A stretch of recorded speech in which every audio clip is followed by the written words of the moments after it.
अस्सलाम वालेकुम। मैं डॉक्टर नजमुल इस्लाम हूँ। आगा खान यूनिवर्सिटी हॉस्पिटल में कंसल्टेंट एंडोक्रिनोलॉजिस्ट और प्रोफेसर ऑफ मेडिसिन हूँ।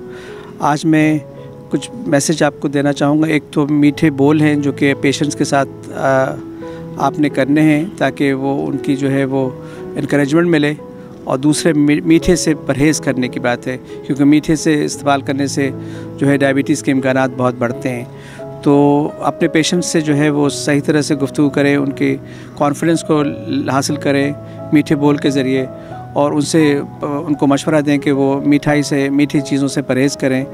और डायबिटीज़ चूँकि जिनको है उनको तो मीठे से परहेज़ करना ही करना है, जिनको नहीं भी है उनको भी अब डायबिटीज़ से बचने के लिए मीठे का इस्तेमाल कम करना है, वज़न का एतदाल के साथ रखना है, वर्जिश का रोज़ाना एहतमाम करना है ताकि उनका वज़न कम रहे, और वज़न कम होने की वजह से उनके डायबिटीज़ के इम्कानात कम रहेंगे।